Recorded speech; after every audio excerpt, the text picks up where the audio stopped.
नमस्कार मंडळी, आगरी मेजवानीमध्ये तुमचं स्वागत आहे। आज आपण करणार आहोत मुरदुशा फ्राय।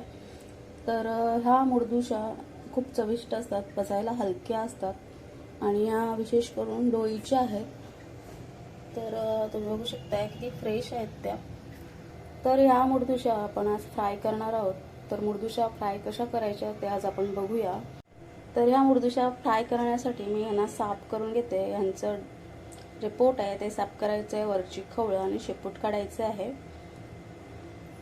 तर मुरदुशा साफ करून झालेल्या आहेत, स्वच्छ धुवून घेतल्यात, त्यांना बारीक कट करून घेतलेले आहेत। आता त्यामध्ये आपण आले लसूण घालूया। आले लसणाची पेस्ट घातल्या, पेचून घातलं तरी सुद्धा चालेल। लाल तिखट 1 चमचा, हळद अर्धा चमचा, थोडासा गरम मसाला, थोडंसं हिंग, मीठ घालूया। हे सर्व मच्छीला व्यवस्थित लावून घेऊया आणि 5 ते 10 मिनिटं त्यांना मॅरिनेशनला ठेवूया, म्हणजे मसाले व्यवस्थित मुरतील।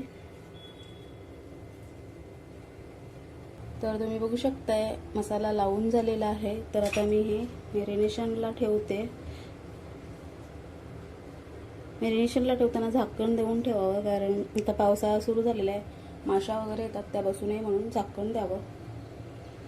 गॅसवर तवा ठेवलेला आहे, तव्यामध्ये तेल घालून घेऊया।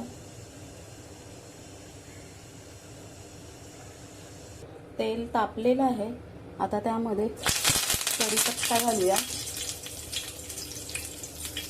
आणि त्यावर हा मुरदुशा फ्राय करायला ठेवूया।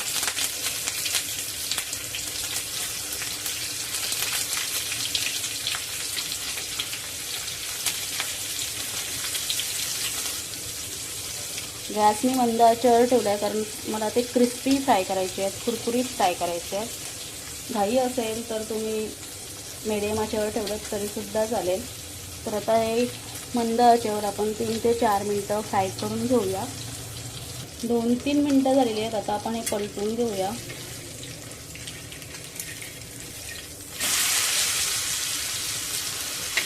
मस्त बघूनच समजते किती क्रिस्पी झालेत ते।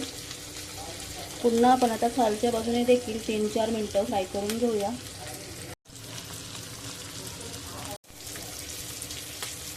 3 ते 4 मिनिटं झालेली आहेत, तर मुरदुशा फ्राय झालेली आहेत। गॅस बंद करून घेऊया। मस्त क्रिस्पी फ्राय झालेले आहेत।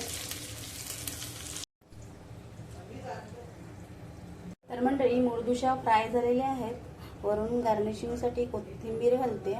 तर अशा प्रकारे मंडळी मुरदुशा फ्राय झालेले आहेत, मस्त क्रिस्पी कुरकुरीत फ्राय झालेले आहेत। तुम्हाला ही साधी आणि सोपी रेसिपी आवडली असल्यास नक्कीच लाईक करा, लाईक कमेंट शेअर करायला विसरू नका आणि पुन्हा एकदा भेटूया अशाच एखाद्या रेसिपीमध्ये।